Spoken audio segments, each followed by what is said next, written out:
नवमी तिथि थी। कौन सी तिथि? नवमी। चाहे शुक्ल पक्ष की हो चाहे कृष्ण पक्ष की। 7 दुर्वा। कितनी दुर्वा? 7 दुर्वा अशोक सुंदरी वाली जगह पर चढ़ाकर, शंकर भगवान के ऊपर चढ़ाकर, गणेश जी के चरणारविंद को लगाकर उसको लेकर आना है। हाटकेश्वर महादेव का स्मरण कर। कौन से महादेव? हाटकेश्वर महादेव। उसको लेकर आइए।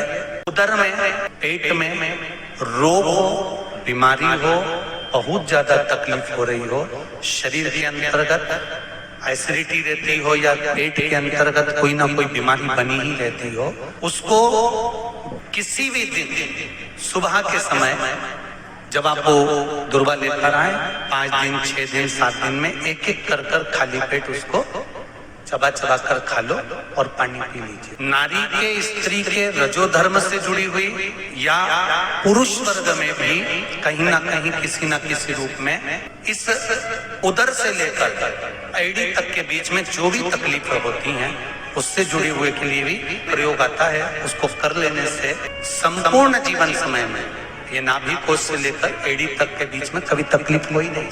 और वो जल शंकर भगवान को शूलपाणेश्वर महादेव के नाम से चढ़ाया गया। कौन से महादेव के नाम से? शूलपाणेश्वर महादेव। शूलपाणेश्वर उसका भी स्थान है कि वो जल कहाँ चढ़ता है। तो पहले तो नवमी तिथि का दुर्वा प्रयोग भगवान शंकर को समर्पित करते हुए, अशोक सुंदरी वाली जगह पर समर्पित करते हुए श्री गणेश जी महाराज को कहकर, आपको याद होगा जिस समय पर श्री गणेश जी महाराज कुबेर जी महाराज के घर में भोजन करने गए थे, सारा अन्न भगवान गणेश जी पा गए थे, तब शंकर भगवान ने दुर्वा भेजी थी। ये दुर्वा जब गणेश जी को भेजी गई थी तो वो औषधि के लिए भेजी गई थी कि गणेश जी ने ज्यादा पा लिया है तो शरीर में रोग ना हो जाए, पेट में कोई रोग ना हो जाए। तब शिव जी ने भेजी थी अशोक सुंदरी के माध्यम से। इस दुर्वा का प्रभाव रोग मुक्ति के लिए किया गया। जिस लड़का और लड़की का विवाह नहीं हो रहा, बहुत हताश हो गए, परेशान हो गए, विवाह संबंध जमी नहीं रहा, तांबे के कलश में चने की दाल को भर लीजिए और तांबे के कलश में चने की दाल को भर लो, उसमें 2 गोल सुपारी रख लो, पूजन वाली सुपारी रखकर 2 सिक्के उसमें रख लो, पीले कपड़े से मुख बांध दो, उसका पूजन करो। उसका पूजन स्नान करने के बाद करना, पर घर में किसी से बात मत करना, मुख से शब्द मत बोलना, मुख झूठा मत करना। पूजन करने के बाद उल्टे हाथ पर कलश को रखकर सीधे हाथ से ढककर कोई ब्राह्मण के घर में जाकर, साथ में किसी को ले जाओ, जाकर ब्राह्मण का दरवाजा बजा दे, बात कर ले, हाथ में गया वो, पर तुम्हें नहीं बोलना है। और वो कलश ब्राह्मण के अपनी कामना कर कर वो कलश का दान दे दिया जाए। महाराज ज्यादा से ज्यादा 4 महीना 3 महीने के अंदर विवाह संबंध पक्का हो जाता है। विवाह संबंध चने की दाल का दान कुछ सहज नहीं है। जिस नारी का रजोधर्म के अंतर्गत नारी को जो परेशानियां होती हैं, कोई के 8 दिन पहले, 4 दिन पहले, 3 दिन पहले कहीं ना कहीं रजोधर्म के अंतर्गत जो बीमारियां होती हैं, उसके लिए महाराज 7 चने की दाल के दाने तुलसी महारानी के सामने कटोरी में रखकर तुलसी के 3 पत्ते उसमें डालकर अपनी मनोकामना कर कर तुलसी में 3 बार जल छोड़कर वो तुलसी और वो चने की दाल ले जाएं और उसको धीरे धीरे कर कर एक एक कर कर सुबह शाम दोपहर में उसको खा लीजिए। रजोधर्म से जुड़ी हुई परेशानी समाप्त। कुछ सहज नहीं है महाराज। चने की दाल को स्वर्ण दान का भी भाव कहा गया। हमारे हिंदू धर्म में चने की दाल को स्वर्ण दान भी करते हैं। जो व्यक्ति स्वर्ण दान नहीं कर पाता वो चने की दाल का दान कर देता है, तो स्वर्ण दान के बराबर मान्य हमारा। फिर निवेदन करा, चने की दाल का व्याख्यान वर्णन फिर किया गया। मान लो कोई प्लाट है, कोई प्रॉपर्टी है, कोई जमीन है, कोई जायदाद और नहीं बिक रही, बहुत परेशान हो गए, लाखों करोड़ों रुपए तुम्हारे डूब गए और ये प्रॉपर्टी बिके, तब तुम उबरो, तो उसके लिए चने की दाल को 1 रात्रि पहले घर में गला लीजिए और उसको गलाकर दूसरे दिन उसमें थोड़ा सा चंदन मिलाकर पीस लीजिए। पर पीसना आपको मिक्सर में नहीं है, पीसना आपको सिलबट्टे पर, चकोटी पर, जो आपके यहाँ उससे उसको पीस लीजिए। और पीसने के बाद उसमें थोड़ा सा दूध मिलाकर शिव मंदिर में जाकर शंकर भगवान के शिवलिंग का अर्पण करिए।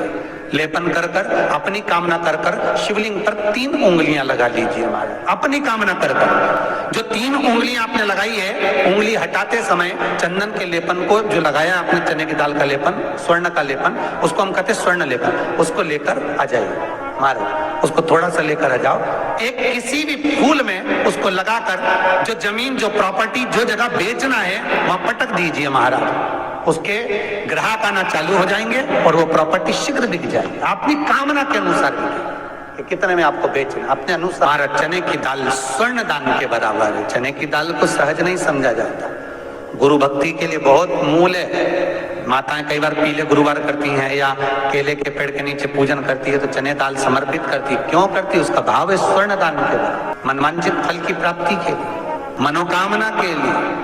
जिस जमीन में फसल कम होती हो, जिस जमीन में प्रॉपर्टी के अंतर्गत कहीं लाभ नहीं मिल रहा हो, जो कई लोग वो जमीन की दलाली का काम करते हैं ना, जमीन बेचवाते हैं, खरीदवाते हैं और कोई लाभ ही नहीं मिल रहा, कई दिनों निकाल दिए, साल निकाल दिए, कोई लाभ नहीं हुआ, तो निवेदन है शंकर भगवान के मंदिर में शिवलिंग पर 108 चने की दाल समर्पित करो। उस 108 चने की दाल को प्रदोष के दिन शाम के समय समर्पित कर कर उस दाल को उठाकर लिया, जेब में पीले रुमाल के साथ उसको बांध कर रख लो। किसी प्रॉपर्टी का सौदा कराने जाओ, उसको पटक कर लेकर जाओ, आपके लाभ होना चालू, सौदे होने चालू, आपको कमीशन मिलना चालू। तो ध्यान से सुनना भाई, जो अपनी जिंदगी से बहुत तंग आ गए हो, परेशान हो गए हो, कष्टमय जीवन जी रहे हो, बहुत दुखी हो गए हो, उनके लिए ये स्कंद पुराण का चरित्र फिर मिले ना मिले, आप प्रेम से सुन लो। भाव से पहला, प्रदोष काल में शाम का समय सूर्य डूब रहा हो, बस डूबा ही हो, और उस समय पर सूर्य के डूबन के तुरंत बाद बाबा को धतूरे के साथ में बेलपत्री ना चढ़ाते हुए बेलपत्री के वृक्ष के 7 कांटे बाबा के शिवलिंग पर समर्पित करे जाते हैं महाराज, अपनी जिंदगी में अड़चनों को हटाने के लिए। फिर आप जिस व्यापार में उतरे, जिस व्यवसाय में उतरे, जिस नौकरी में उतरे, आप दिल से करें, आपको तरक्की मिलेगी, आप हार नहीं सकते, नीचे नहीं आ सकते, उन्नति पर ही चढ़ेंगे। दूसरा, मध्याह्न का समय, मध्याह्न का समय दोपहर के ठीक 12 बजे, चाहे फिर वो कोई भी दिन हो हमारा, उस दिन भी धतूरे के साथ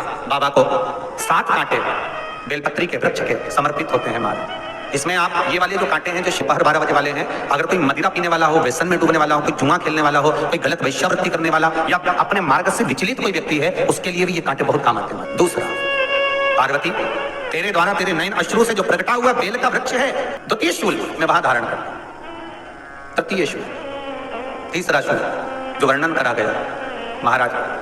भगवान जो भी दूसरा सोमवार पड़े, जो भी पड़े, दूसरा सोमवार होता है, उस दूसरे सोमवार में रात्रि के समय पर, अर्थात शास्त्र अब घड़ी और पल का स्मरण करेंगे तो रात्रि के बजेंगे 10 से 12 बजे महाराज, 10 से 12 के बीच में धतूरे के साथ बाबा को शूल समर्पित होता है महाराज। ये भी हमारी बाधाओं को, हमारी तकलीफों को, व्यापार व्यवसाय के लिए, नौकरी सर्विस के लिए, बहुत सारे एग्जाम में आप बैठ लिए, गवर्नमेंट एग्जाम के लिए बैठ लिए, नहीं हो रहा, ये 3 बार मेरे शंकर को बेलपत्री के वृक्ष के शूल समर्पित होते हैं, उसका आनंद पाना।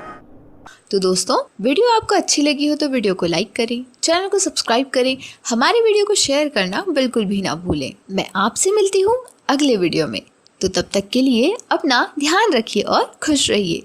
धन्यवाद।